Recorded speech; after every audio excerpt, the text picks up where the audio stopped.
Real talk about dito sa pagmamanok. Pwede kang malugi, pwedeng maliit lang yung kikitain mo kapag hindi ka marunong magtipid sa patuka.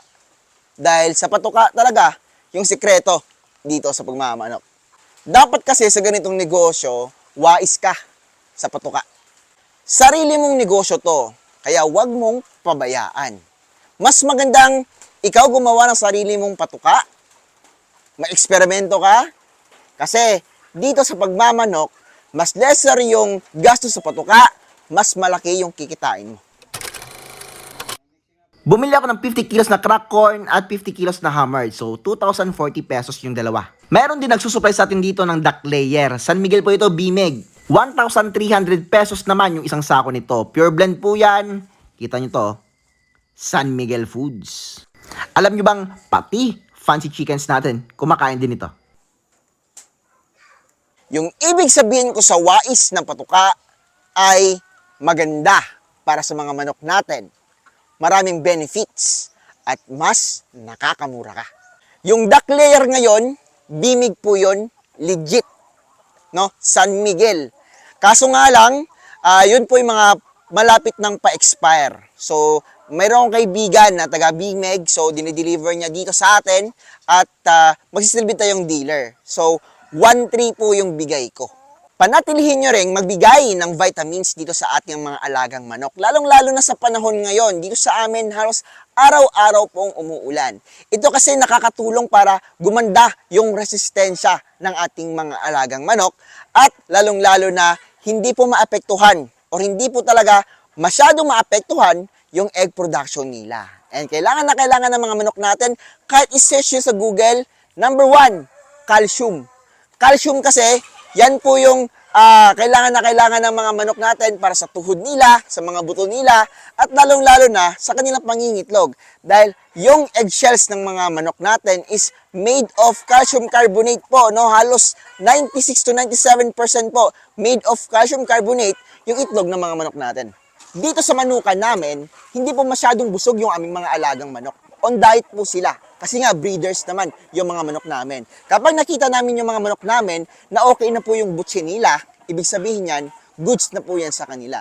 Kasi kapag hinayaan na natin yung manok natin na sobrang busog, hindi po sila mangingitlog dahil matatabunan ng fats, no? Or magkakasapula yung ating mga alagang manok. So, hindi mangingitlog, tapos grabe pang kumain, lugi na.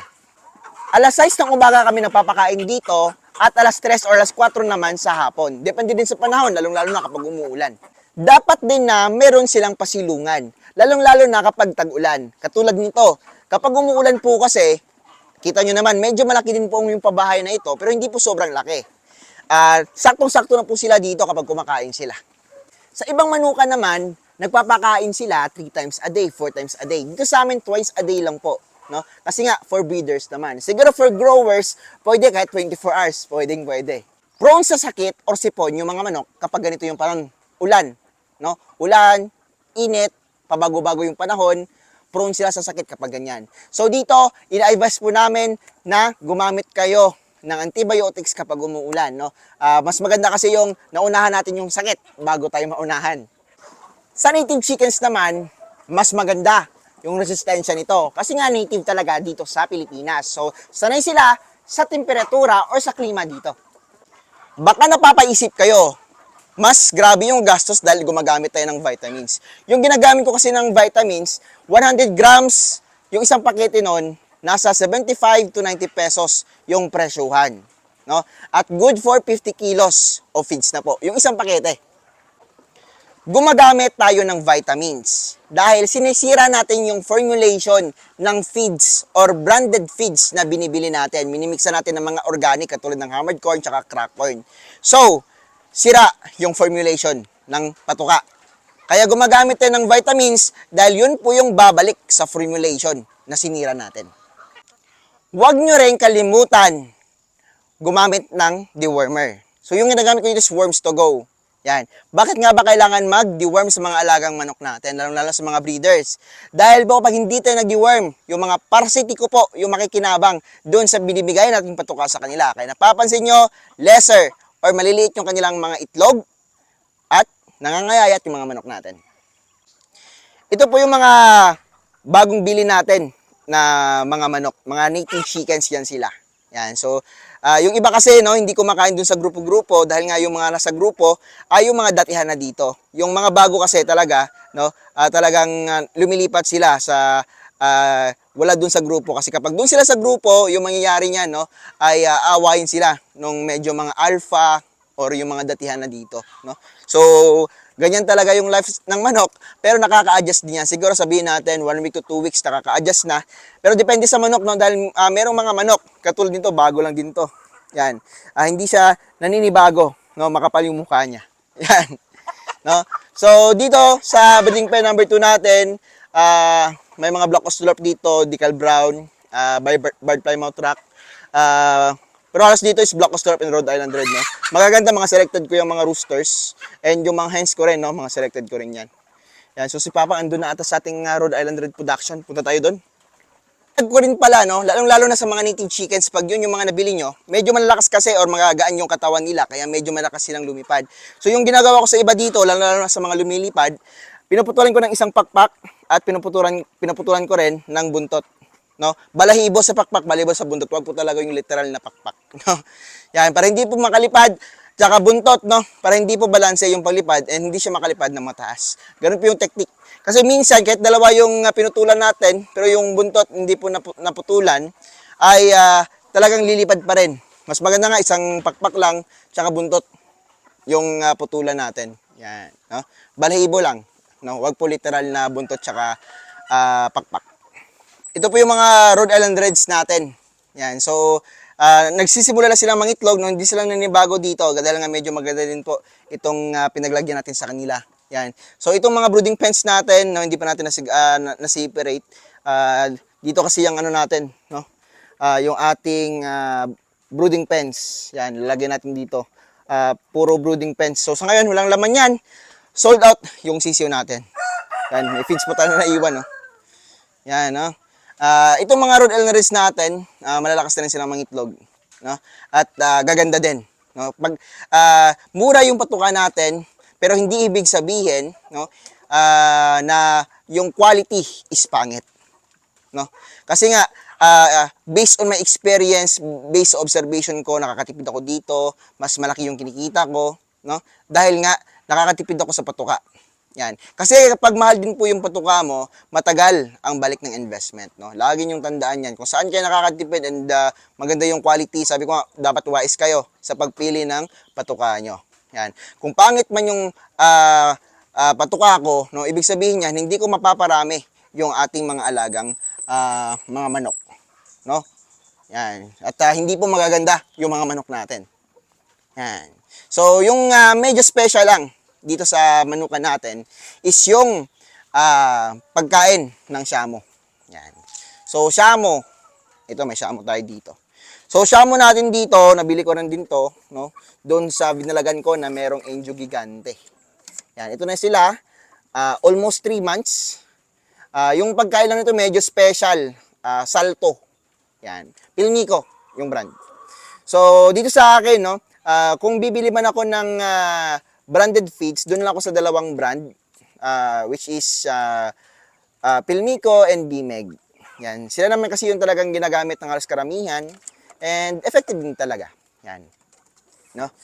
So, sa ngayon, yun ang muna yung mga ginagamit ko na patuka. Yan. So, nakakatipid talaga kasi ako, no? At malayo yung diferensya.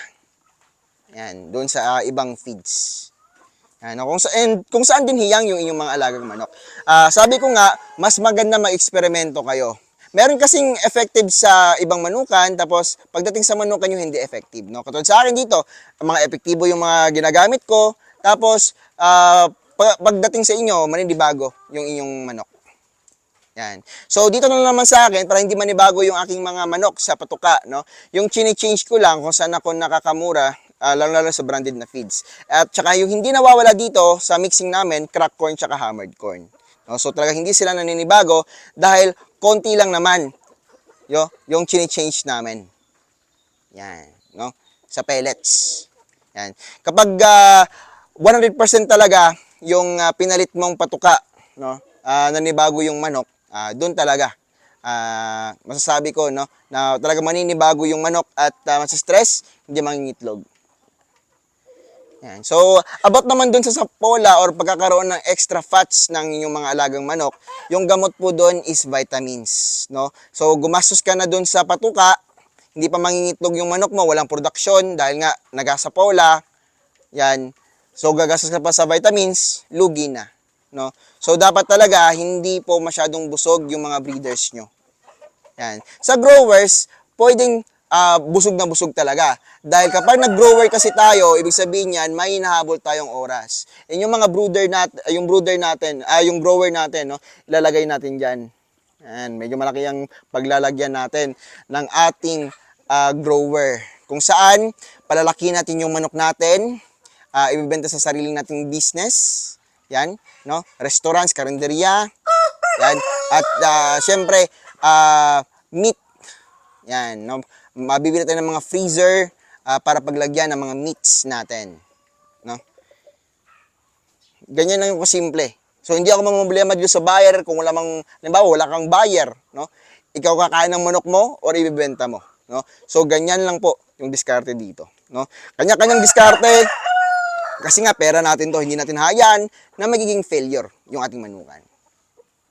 Nagdagdag din pala tayo ng incubator, another set na naman. So, punta tayo dito sa ating mga incubators. Yan. No? So, mga hindi pa nagat, mga reserva ko yan. Halimbawa, merong emergency, murder ng marami. So, talagang papaludan ko lahat yan kapag ganyan. No? So, may mga sisiyo tayo, mga bagong sisiyo. So, siguro bukas harvest na to. Yan. Sisiyo na naman tayo. Yan. No, dami na naman yan. Ito, meron tayong tatlong setter. Yan, ito, may mga laman na rin. Yan. So, dito, puno-punuan to. Itong dalawa kasing setter natin, no? Ito yung nasa mga 650 eggs. Yan. Ano pala? 648 eggs. Itong dalawa. Yan. 648 eggs. May buyer na yan. Nabayaran na. Ganyan kasimple. Nasa incubator pa lang, nabayaran na. No? So, ito, wala pang buyer to. Yan, kasi walang nag-book para dito sa schedule na to, pero napakaganda ng mga manok dito. Yan. So ito, kakalunod mo kahapon, bukas, load na naman tayo. Ganyan kasimple, ganyan tayo kabilis.